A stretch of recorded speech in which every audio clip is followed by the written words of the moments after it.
My name is Ryan. I'm 34 years old and I live near Denver, Colorado, in the kind of suburban neighborhood where everyone waters the lawn at the same time and people still wave to each other in the morning. I've been married to my wife, Sarah, for 8 years. At least, I thought I was married to Sarah. Lately, I've been feeling more and more like she's slipping away, and last week it all came to a head. I work as a project manager for a construction company. It's not glamorous, but it pays the bills and more. I'm busting my ass trying to get a promotion to regional supervisor. It's one of those all-or-nothing deals. Either you put your all out or someone else will take the spot. I was working 60 hours a week and sometimes more. I thought Sarah understood why I was doing it. Turns out I was sorely mistaken. It all started a couple months ago. Sarah sat me down at the kitchen table, her eyes red as if she had been crying. She didn't even wait for me to sit down before she started talking. "Ryan, I feel like we're just roommates. Do you even love me anymore?" I'll be honest, I didn't take her seriously at first. Who says that after 8 years of marriage? I told her she was being dramatic, that I was working hard for us. I don't remember exactly what I said, but I know I brushed it off. Something about how love is not about grand gestures, but about showing up every day, doing the hard work, paying the bills, and planning for the future. She looked at me like I didn't get the point at all. What's the point of us if I can't even feel like I matter? I didn't have an answer to that question. I was too tired to argue and was too focused on what I thought was the bigger picture. Our future. After that, she started acting differently. It wasn't noticeable at first. She spent more time on her phone or went out with friends more often than usual. I didn't pay much attention to it because honestly, I didn't have time for it. I was up to my eyeballs in work trying to get a promotion. But then I noticed that she wasn't as affectionate anymore. The casual touches, the little smiles across the room, it was all gone. She stopped asking how my day was going. If I came home late, she didn't even bother to wait for me. It was like living with a stranger. One night she tried again. We were sitting in the living room. She on the couch, scrolling through her phone, and me in a chair with my laptop, going through emails. "Ryan," she said, her voice soft but firm. "Yes?" I didn't look up. "Can we talk?" I sighed and closed the laptop, already feeling defensive. "About what?" "I need to know where I stand with you." That got my attention. "What does that even mean, Sarah? You're my wife. Where else are you supposed to be?" "I don't feel that way anymore," she said, her voice trailing off. "You're never here. When you're here, it's like your thoughts are somewhere else. I can't remember the last time we did anything together, just the two of us." "I do it all for us," I snapped back. "Don't you see that? You think I want to work so many hours? I'm trying to build something for our future, for when we decide to have kids, for when we retire." "What about now?" she asked, tears streaming down her face. "What's the point of the future if I'm miserable in the present?" I didn't know what to say to that. I felt like I was being attacked for doing exactly what I thought was expected of me as a husband, providing. Instead of saying something encouraging, I said what was probably the deciding factor. "I don't have time for that right now, Sarah." In retrospect, I wish I had listened to her. I really did. But I was too consumed with my own stress, my own goals, to realize I was losing her. After that, the change was harder to ignore. She started dressing up more often, even when she wasn't going anywhere in particular. She would leave the house without telling me where she was going and return hours later with a vague excuse. Her phone was always face down, and she was suddenly protective of it in a way that seemed strange. Nevertheless, I told myself it was nothing. I wrote it off as her being upset with me and acting out because she wanted attention.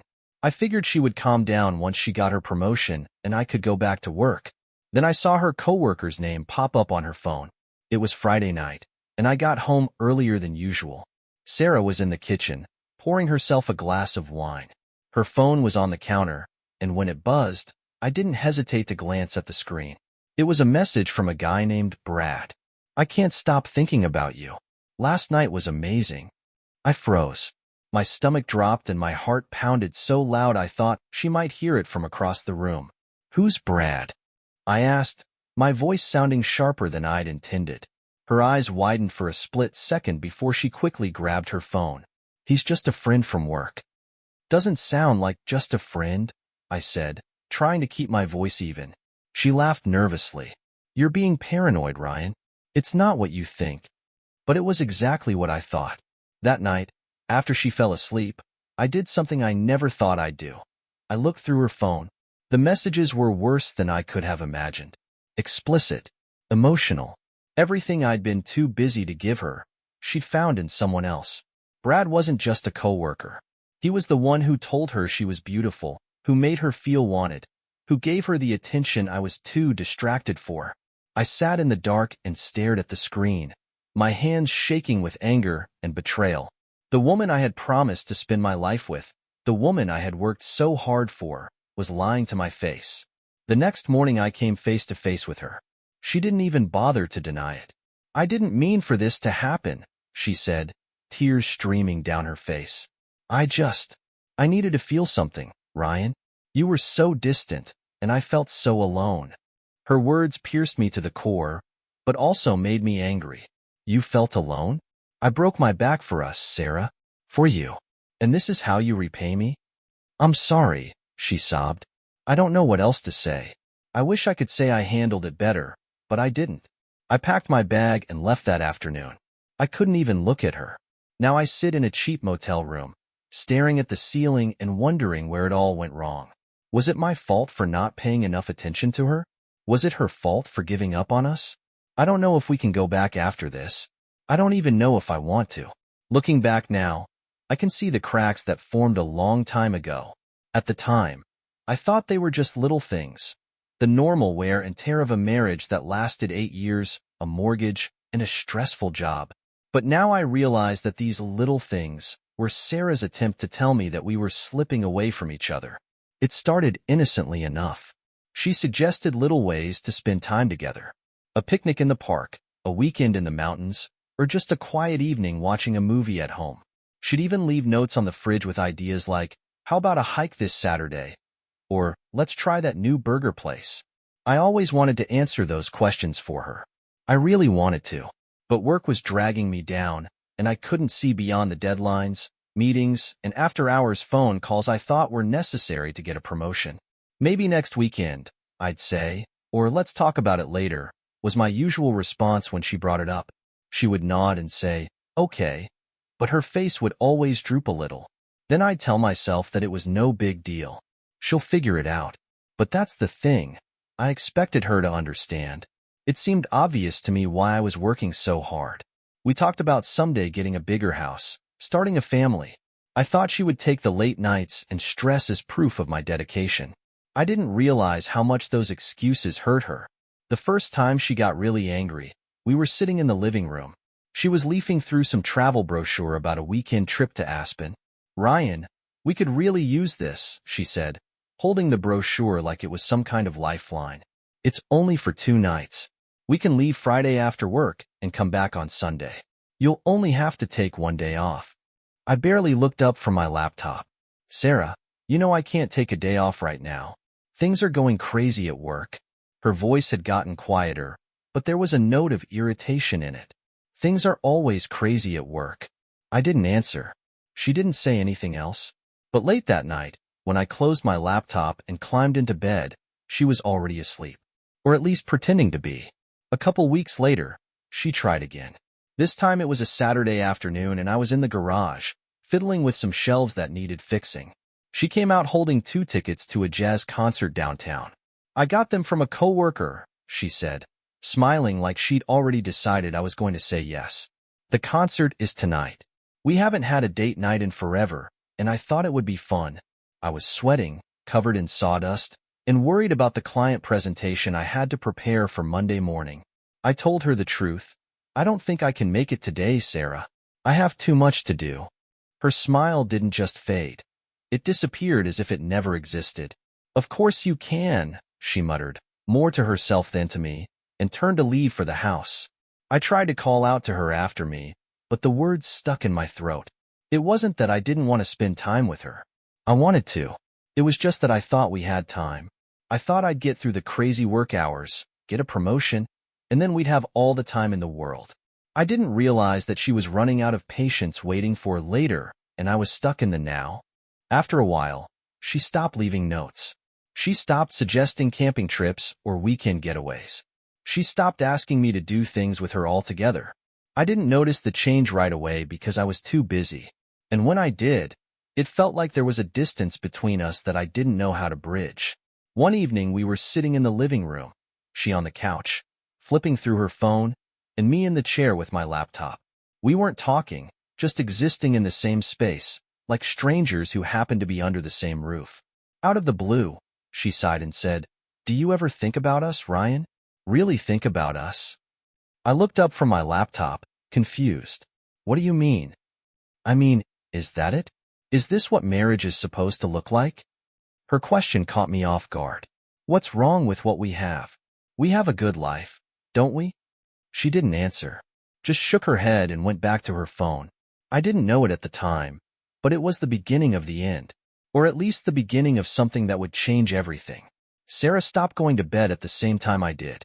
She started spending more evenings with friends. I figured she was just giving me space, probably trying to stay out of my way while I worked on my promotion. I didn't realize she was becoming distant because she stopped relying on my presence. But the most interesting thing happened a month later.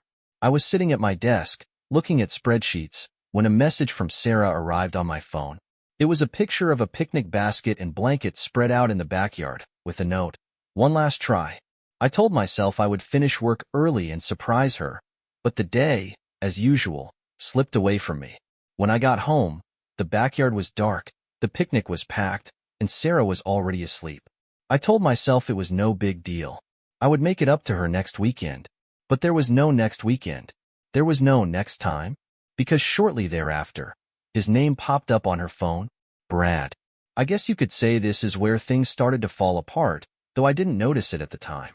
I was too caught up in what I thought I was doing right to notice everything I was doing wrong.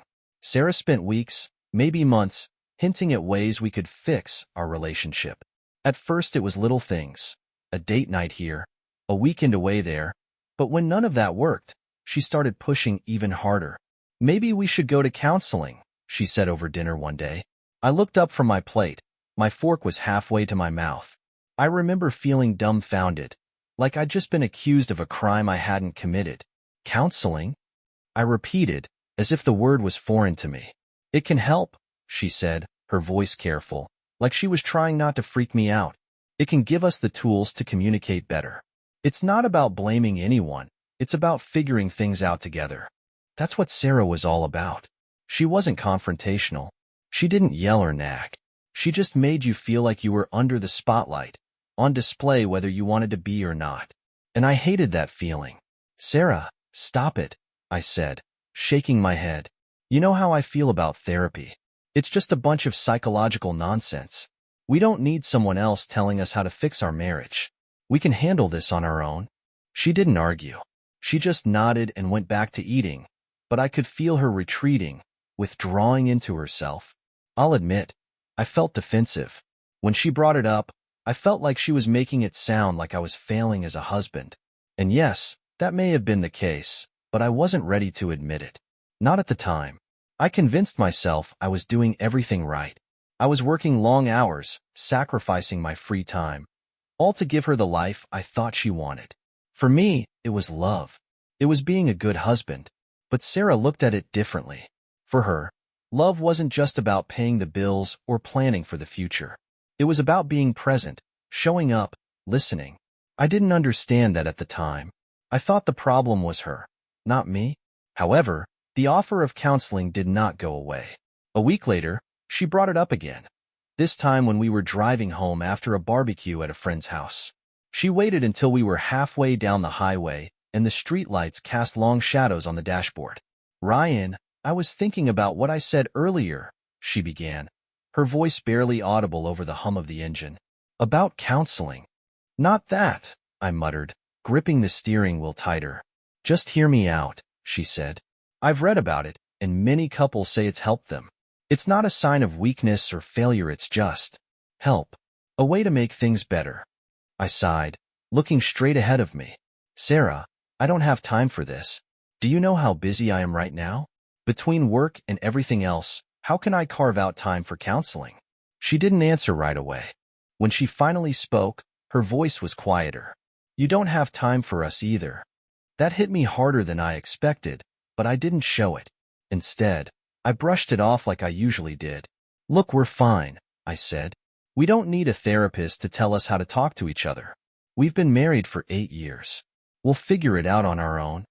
She didn't say anything after that, but the silence in the car was deafening. A few weeks passed, and things between us became even more strained than before. We still kept in touch, had dinner together, sometimes watched TV before bed, but it all felt empty. I didn't know how to fix it, and frankly, I wasn't sure I had the energy to even try. I kept telling myself that once I got the promotion, things would get better. But Sarah wasn't looking forward to getting better. She was running out of patience. The last time she brought up counseling was after one of our rare dates. We went out to eat sushi at her favorite downtown establishment, and for a moment everything seemed normal again. She laughed, talked about her day, and I felt myself relaxing for the first time in weeks. But as we were driving home, she turned to me and said, "I need to know that you're willing to fight for us, Ryan." I frowned, confused. "What are you talking about?" "Of course I'm going to fight for us. Everything I do for us." "I don't mean work," she said. "I mean us. Our marriage. I need to know that you're willing to put forth the effort, even when it's hard." "Sarah, I already told you I don't think we need counseling," I said, my voice sounding sharper than I intended. Her shoulders slumped, and she turned away to look out the window. "Okay," she said quietly. That was the last time she mentioned it. I should have known something was wrong when she stopped trying. She stopped bringing up counseling, stopped asking me to spend time with her, stopped looking for ways to fix what was broken between us. At the time, I thought that meant we were doing well, that she had finally come around to my way of thinking. But now I realized that she wasn't giving up on counseling. She was giving up on me. If I had known then what I know now, I would have done things differently. I would have listened. I would have gone to counseling, even if it was uncomfortable. But I was too proud, too stubborn, too blind to see what was right in front of me.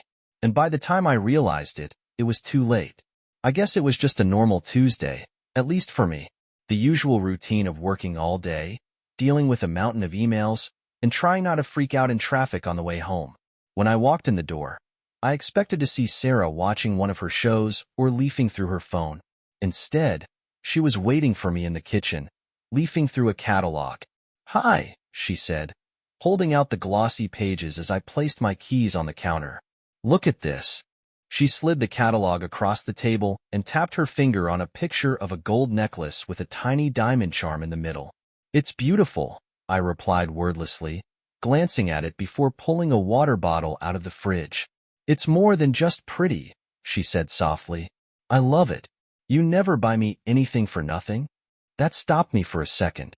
She wasn't wrong. I hadn't bought her anything just for fun in a long time. But there was a reason for that, and it wasn't because I didn't care. The truth was that I was saving up for something special, renewing our vows. I wanted to surprise her with a weekend trip, a ceremony, a ring, all of it. It wasn't cheap, but I figured she was worth every penny. But I couldn't tell her that, lest I ruin the surprise. "You know how tight we are right now," I replied, forcing myself to laugh as I leaned against the counter. The expression on her face changed, just for a moment, but enough that I noticed. It was as if she was hoping for something more and hadn't found anything. She closed the catalog, setting it aside, and gave me a weak, tired smile. "Yes," she said, her voice barely above a whisper. "I know." I thought that would be the end of it, but that moment stayed with me. All night I remembered the way her face lowered as I brushed it away. I told myself that she'd get over it, that she'd figure it all out when I revealed the big surprise. But some part of me couldn't shake off the guilt. Still, I doubled down on my plan. I envisioned how it would play out, Sarah in tears of joy as I handed her the new ring, her face lighting up when I told her about the renewal of her vows. In my imagination, it would make up for all the little moments I'd missed, all the times I'd been too busy or too distracted to show her how much she meant to me. But I didn't realize that while I was making plans for the future, she was slipping away in the present. A few days later, I found the catalog in the trash. That tiny detail struck me more than I expected. I knew that Sarah didn't throw things away unless she was sick of them. Seeing it there made me feel like she hadn't just given up on the necklace. It was like she'd given up on me. But I didn't say anything. I decided it was best to leave it alone and focus on the big picture. A surprise would fix everything, I told myself. When she sees what I'm up to, she'll understand. Life continued as usual, or at least what had become our new norm. Sarah spent more time on her phone or with friends, while I kept my head down and shortened the long hours at work. I tried to ignore the growing distance between us, convincing myself that it was temporary. But there were moments that felt wrong. Like when I came home one evening and found her dressed up, wearing makeup like I hadn't seen in months. "Are you going somewhere?" I asked, setting my briefcase by the door. "Just out with some friends," she replied without looking at me. "Anyone I know?" She shrugged, still focused on her phone. "Just a few girls from work." Something about the way she said it made me uncomfortable, but I didn't press her on it. I figured she deserved an evening off, especially since I hadn't been the most present husband lately. Another week went by, and I started to notice small changes. Sarah didn't just start going out more. She started coming home later. When I asked about it, she always had an explanation. Late night drinking, happy hour at work, a last-minute plan with friends. "Is everything okay?" I asked one night when she was about to leave. She paused, her hand hovering over the clasp of her necklace. Not the one from the catalog, of course, but a simple silver chain she'd had for years. "Yes," she said after a moment. "And why not?" I wanted to say something, anything, to bridge the chasm between us. But instead I just nodded and said, "Have fun." The night that changed everything started out like any other. I was sitting on the couch with my laptop on my lap, going through my work email. Sarah was in the kitchen, her phone buzzing every few minutes. She glanced at the screen, smiled, and quickly typed a reply. "Who texts you so often?" I asked, trying to keep my tone light. "Just a coworker," she replied without looking up. I didn't pay much attention to it at first, but as the night went on, the messages kept coming. I couldn't help but notice how her face brightened each time the phone rang. "You look happy," I said half-jokingly. "Is that a bad thing?" She replied, with her tone being harsher than I had expected. "No, of course not," I said quickly, feeling like I had stepped on a landmine. She left the room shortly afterward, clutching the phone tightly in her hand. That's when I first felt that sinking feeling in my gut, like something was wrong. But I pushed it aside, telling myself I was overreacting. Sarah wouldn't do anything that would hurt me. She loved me, didn't she? And yet I couldn't shake off the pesky doubt. And no matter how hard I tried to ignore it, the feeling only grew stronger in the days that followed. I began to pay more attention to her. Little things that I might not have paid attention to before suddenly seemed significant. The way she held her phone face down on the table, the way she smiled when she received a message and then quickly hid the screen. It wasn't long before I saw the name. Brad. I should have known that night would come back to haunt me, but at the time I didn't give it much thought. In fact, I hardly thought about it at all. It was Wednesday, and my day was spent in turmoil, endless meetings, last-minute changes to a project I'd been managing for weeks, and the pressure of deadlines that always seemed out of reach. By the time I made it home, I was working at capacity. The first thing I noticed upon entering the house was how nice it smelled. Garlic, maybe basil, something warm and inviting. I barely had time to note this before Sarah came out of the bedroom, hair combed and wearing a black dress I hadn't seen in years. She looked gorgeous. "I made us reservations at a new Italian restaurant," she said, smiling like it was no big deal. "I thought we could use a date night." It took me a second to respond. The thought of putting on a decent shirt and leaving the house seemed too much to bear. "Sarah, I just got home," I said, rubbing the back of my neck. "I've been slumped over at work all day. I don't have the energy to leave the house right now." Her smile faltered, but she recovered quickly and nodded as if she understood. "That's okay," she said. "We can go another time." There was no anger in her voice, just disappointment, and that, for some reason, hurt me even more. After dinner, I found her sitting on the couch, leafing through her phone. Usually I would join her, able to talk about our days or watch some show together.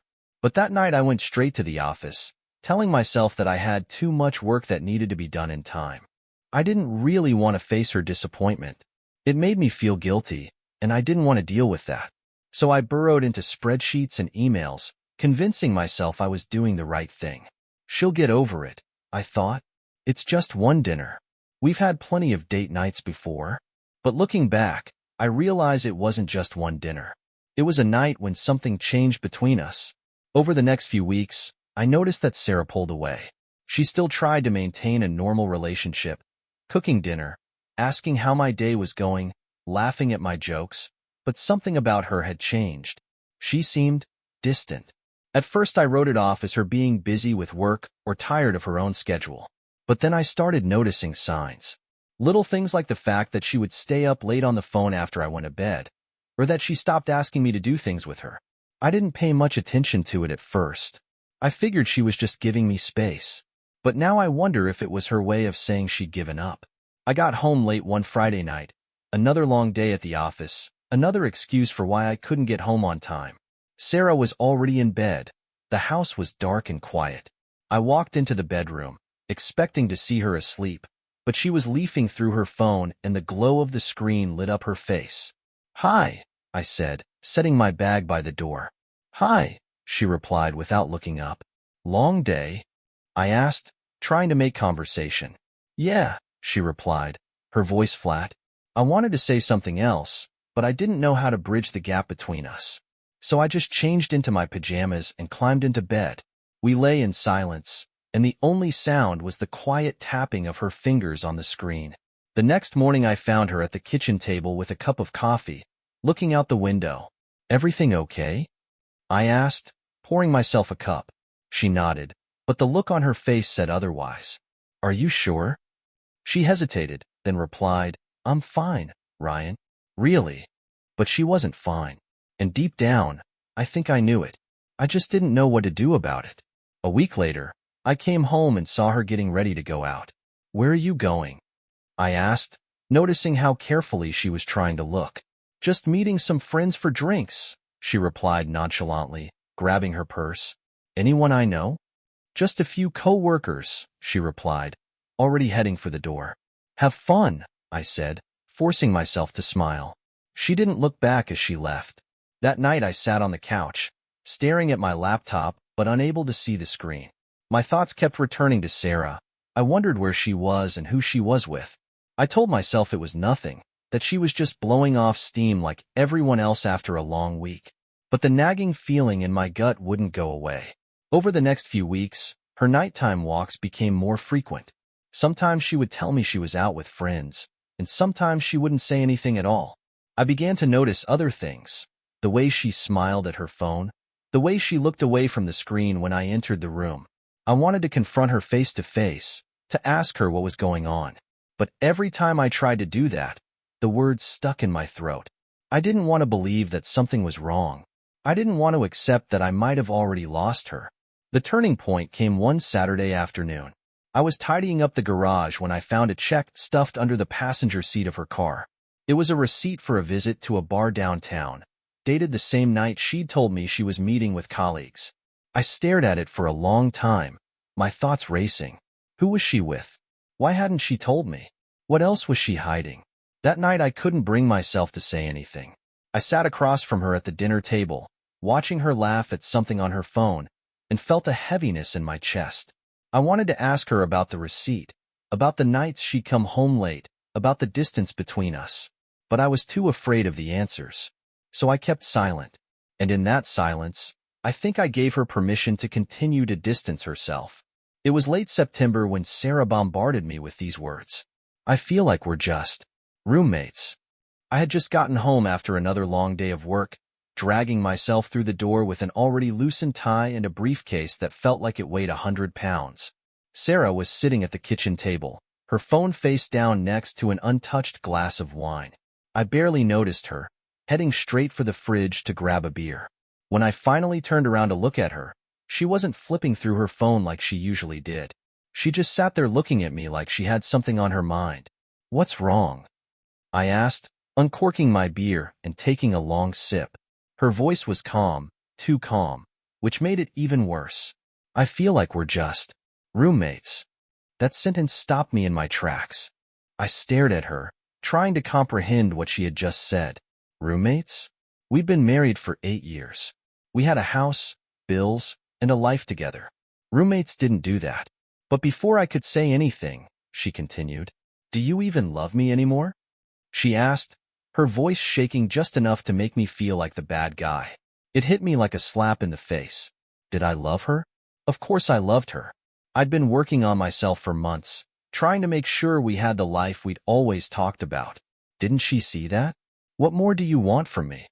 I snapped, frustration spilling out before I could stop myself. I do everything for us. Everything. I thought my words would make her realize how much I cared, how hard I tried. But instead of calming her down, they seemed to push her away even more. She flinched, as if my tone had physically hurt her, and the mask of calm she wore cracked. "That's the thing, Ryan," she said, and her voice trailed off. "You do all these things for us, but I don't feel like I'm part of it. I feel like I'm just here waiting for you to pay attention to me." Her words didn't leave me long after she went to bed and I was alone in the dark living room with nothing but my thoughts and the dull buzzing of the television. I wanted to be angry with her for saying those words, for making me feel like all my efforts weren't enough. But in the back of my mind, I couldn't shake the feeling that maybe she was right. Maybe I was so focused on the future that I had stopped paying attention to the present. But I didn't know how to fix that. And to be honest, I wasn't sure I wanted to. Not because I didn't love her, but because I didn't know if I could give her what she needed without sacrificing everything I'd worked for. The next morning things were tense. Sarah didn't bring up the conversation of the night before, and neither did I. We did the usual. Coffee, breakfast, a quick goodbye as I headed out the door, but the air between us was heavier than usual. At work, I couldn't concentrate. Her words kept echoing in my head. "I feel like I'm just here waiting for you to pay attention to me." I kept asking myself if she was being fair. I had worked long hours for us, for our future. It wasn't like I was having fun or ignoring her on purpose. I was doing what I thought a good husband should do. Providing, planning, being responsible. But perhaps that wasn't enough anymore. A few days later, she tried to fill the gap.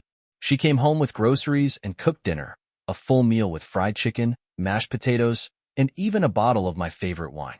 It reminded me of how things used to be before things got so complicated. It was obvious she was trying, and I appreciated that. But instead of saying something, I let the moment pass by. I told myself that I'd thank her later, that I'd make it up to her when work stopped being so crazy. But the later never came. The tension between us gradually built until it felt like we were walking on eggshells for each other. Every conversation seemed strained, every silence like it was hiding something. I started staying late at work, telling myself I needed the extra time to focus, but really I just didn't want to come home to this stifling atmosphere. Meanwhile, Sarah started going out more often. At first it was just happy hours with coworkers or dinner with friends. But then she started coming home later, and each time, her excuses became more and more vague. "Who were you out with?" I asked one night when she walked in the door well past midnight. "Just with friends," she replied without looking at me. "Anyone I know?" She hesitated, just for a second, but enough for me to notice. "No," she said and disappeared into the bedroom before I could ask anything else. That indecision stayed with me. It was like a thorn in my mind, small, but it was impossible to ignore. I told myself I was being paranoid, that Sarah wouldn't do anything to hurt me. But the doubt remained, tweaking the edges of my thoughts. And then there were the little changes. The way she held her phone on silent, the way she smiled when she received a message, and then quickly placed the phone on the table face down. I tried to convince myself that it was all nonsense, that I was just imagining things. But deep down, I knew something was wrong. The turning point came a week later. I was sitting in my office going over some paperwork, and then my phone beeped with a notification. It was an alert about a credit card charge at a bar downtown, the same night Sarah had told me she was running late for work. My heart snapped as I stared at the notification, trying to make sense of it. She hadn't mentioned that she was going out that night. What's more, she'd barely said anything to me at all. I wanted to call her right now and ask her what was going on, but I didn't. Instead, I sat there staring at the screen, feeling a nauseating combination of anger, fear, and betrayal. That night, I couldn't look at her. She came home late again, her cheeks flushed and her hair slightly disheveled. She quickly said goodnight to me and disappeared into the bedroom, leaving me alone in the living room with my thoughts. I wanted to confront her face to face, to demand answers, but I was too afraid of what I might hear. Because deep down, I already knew. I should have seen it coming, but hindsight always becomes clearer when the damage has already been done. While I was up to my ears in work, drowning in meetings and late emails, someone else noticed Sarah. Someone who had the time and energy I didn't. Or maybe just someone who made her feel like she wasn't invisible. It all started with compliments. At least that's how I think of it now.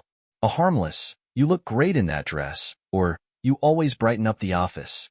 I imagine she waved them off at first, maybe even laughed. But compliments, when they are rare in your own life, can be like drops of water in the desert. And lately I hadn't been giving her much water. Sarah didn't talk about him, but in hindsight all the signs were there. The way she was suddenly paying more attention to her appearance, spending more time on makeup, or choosing outfits that looked a little more polished than her usual everyday style. I noticed, of course, but didn't comment. I figured she was just trying to shake things up. Maybe she's going through some phase. She needs to feel better about herself. I never once thought it had anything to do with another man. While she was getting compliments and approval, I went head over heels in planning the vow renewal. It had to be a surprise. Way to prove to her that I hadn't forgotten the most important thing. I saved every extra dollar, secretly called venues and florists on my lunch hour, and lost sleep over the little things. Everything had to be perfect. The small ceremony in the park where our first date took place, the new ring I'd chosen to symbolize a new beginning, and the speech I'd been running through in my head for weeks. The irony didn't leave me even later. I was so focused on proving my love that I didn't notice her slipping away. I don't know when she started confiding in him, but I'm guessing shortly after the compliments started. I think it started small, with little venting sessions about work or a hard day at home. She may have even mentioned me, talked about how aloof I was, how it seemed like I didn't notice her anymore. And he was probably saying all the right things. "He's lucky to have you. You deserve to be appreciated. I don't know how he doesn't see how wonderful you are." Words that should have come from me, but didn't. There is a special kind of pain that comes from realizing that someone else has given your wife something you couldn't or didn't have time for. It's not just jealousy. It's a mixture of anger, shame, and a gnawing sense of failure. I remember sitting at my desk one afternoon, going through the options for updates, and suddenly the thought hit me. What if I'm late? It was like a low blow. I hadn't seen any concrete signs yet, no missed calls or suspicious messages, but something about the way she'd been acting lately seemed wrong. I brushed it off, telling myself I was thinking too much. Sarah wouldn't do that. She loved me, didn't she? The first real clue came a week later. I came home early, determined to surprise her with a dish from her favorite Thai cuisine. But when I walked in, the house was quiet.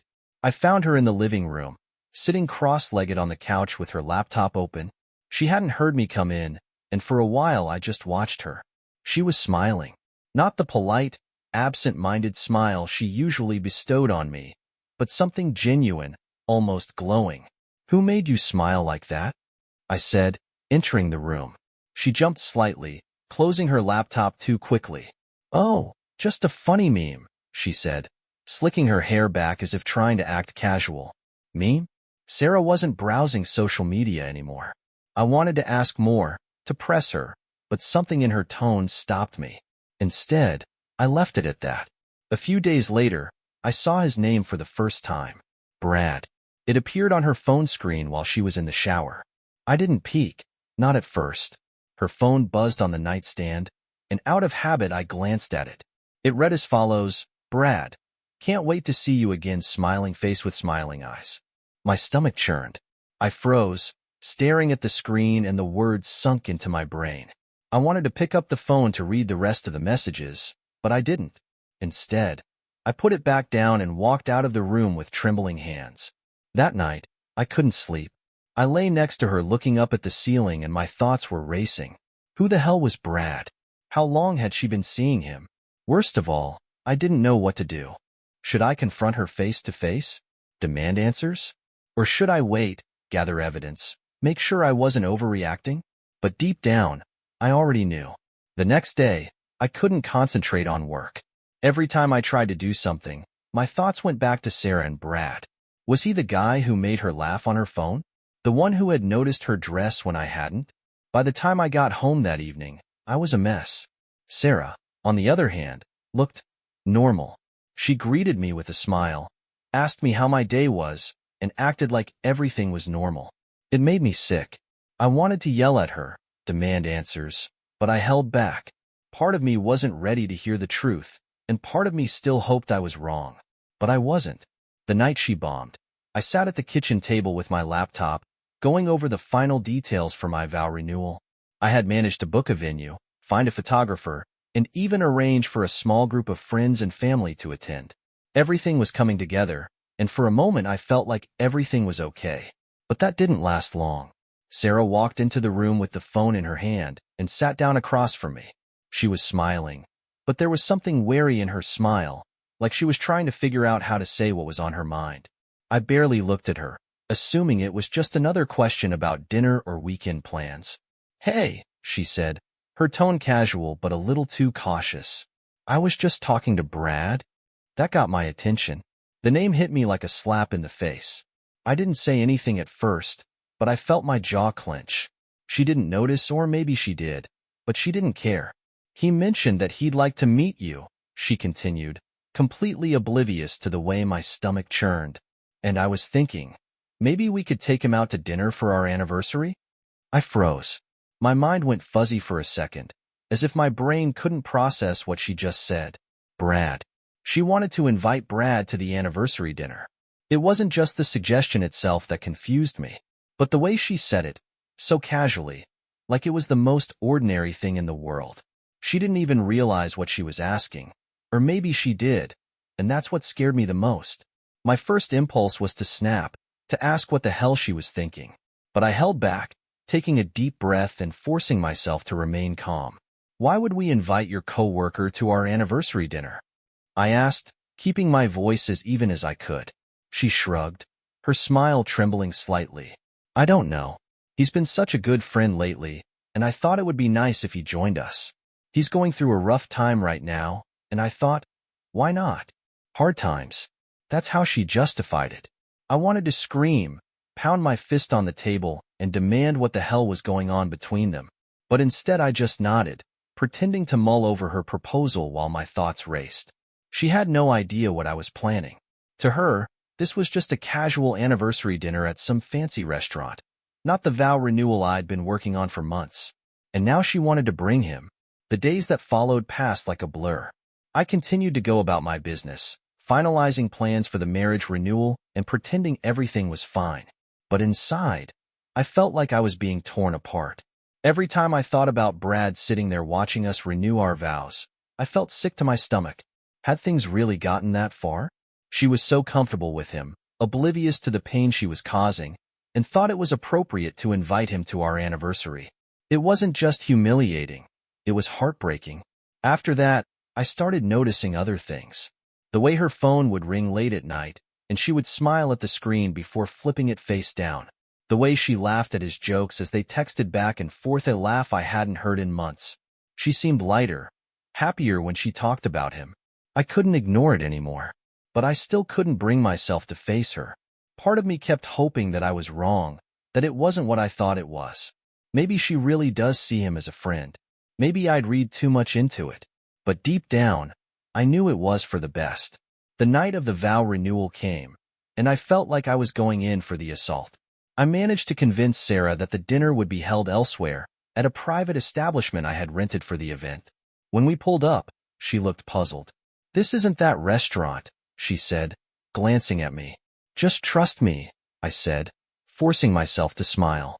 We walked inside, and the look on her face when she saw the decorations, the guests, and the preparations for the ceremony was everything I'd hoped it would be. At least it was at first.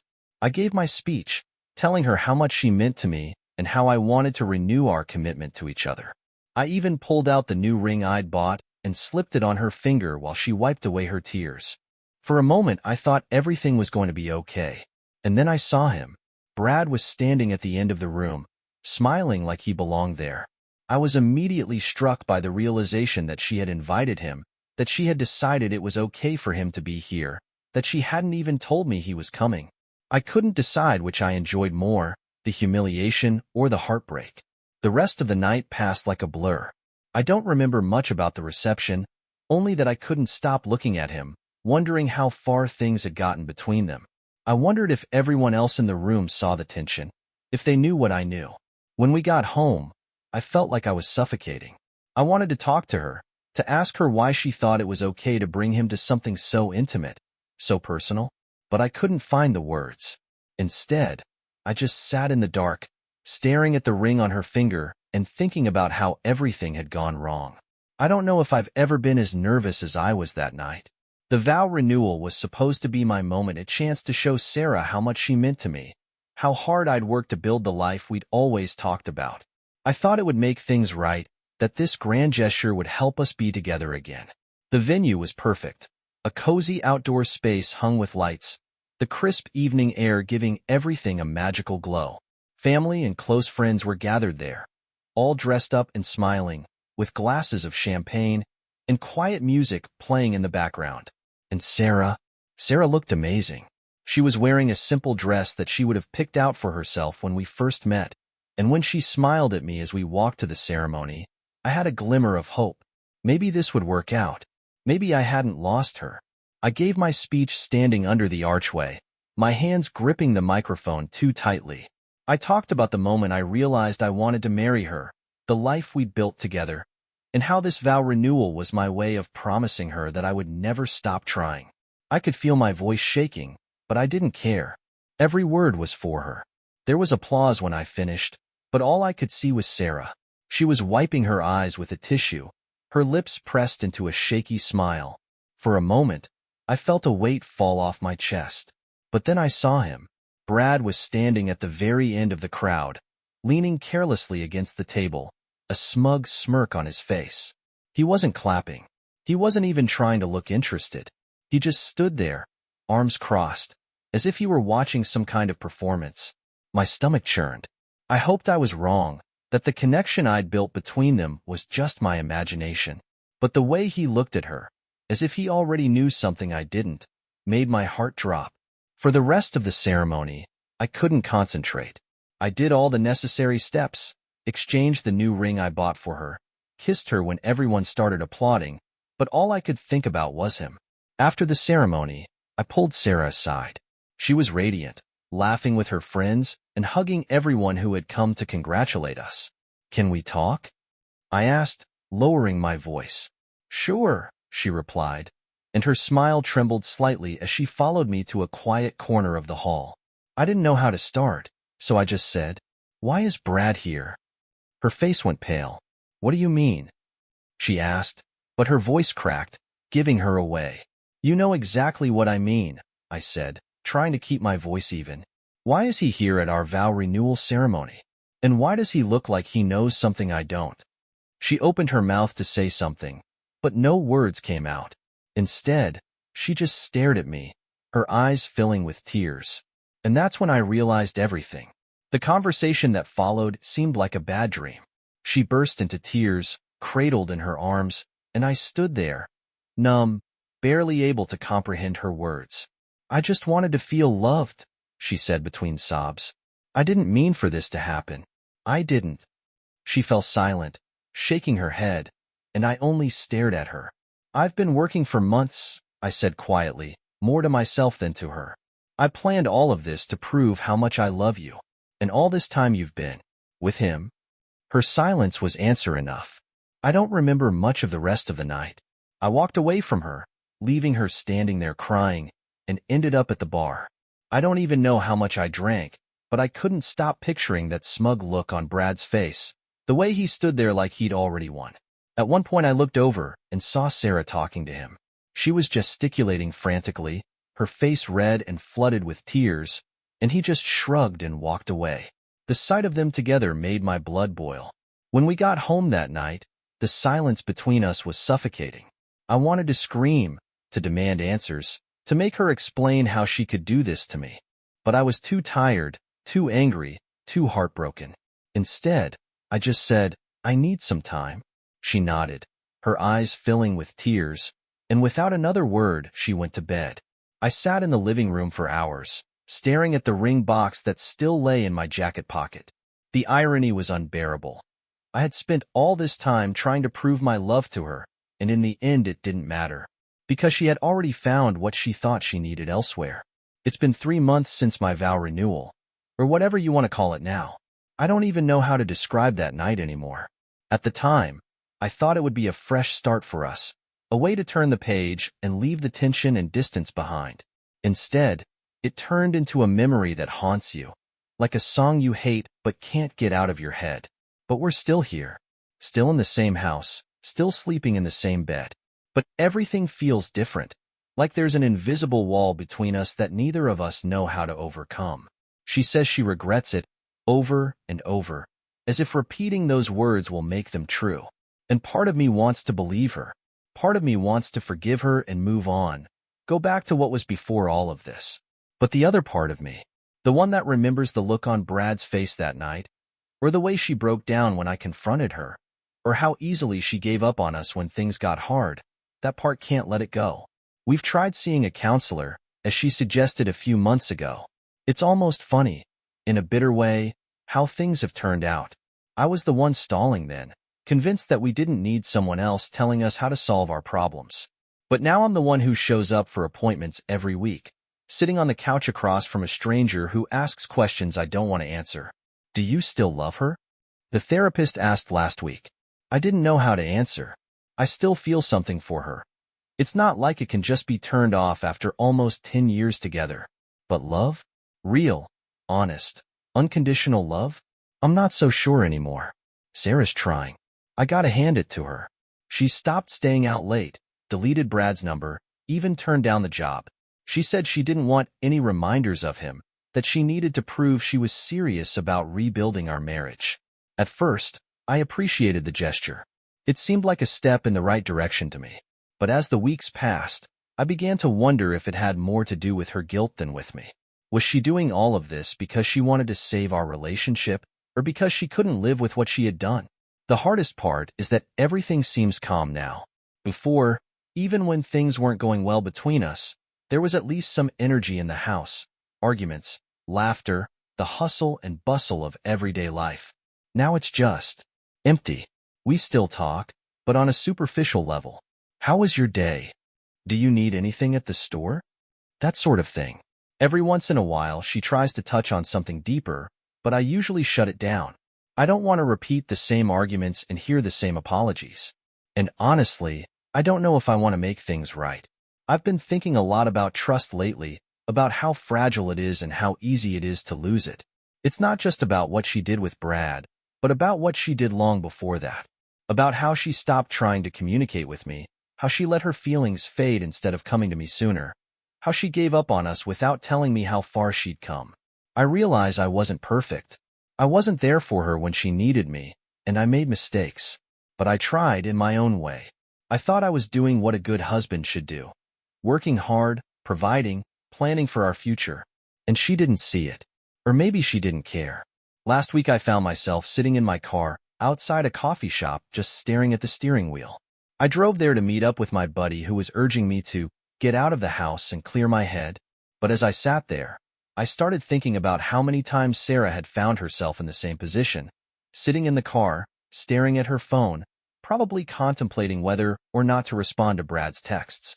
I felt sick to my stomach. I canceled a meeting with a friend and drove around the city for a few hours, trying to figure out what I wanted. By the time I got home, it was dark and Sarah was already in bed. That's what betrayal is. It stays with you, even in the quiet moments. Especially in the quiet moments. I can't look at her without wondering if she's thinking about him. I can't touch her without feeling like I'm sharing with someone else what used to belong to us. They say time heals all wounds, but I'm not sure that's true. Time can dull the edges, make the pain less sharp, but it won't erase the scars. And right now, I'm not sure I can live with those scars. We're still here, but I don't know how long it will last. Some days I think about packing my suitcase and leaving, starting over somewhere else where I won't have to see her face every day and be reminded of everything we lost. Other days I think about staying, fighting for the life we built together, and trying to find a way to get back to what we used to have. But more often than not, I'm just tired. Tired of the silence, tired of the doubt, tired of carrying that weight with me everywhere I go. Renewing our vows was supposed to be the beginning of a new chapter for us, but instead, it felt like the end of the story. I don't know what's going to happen next. Maybe we'll work things out amongst ourselves, or maybe we'll go our separate ways. All I know is that nothing will ever be the same again.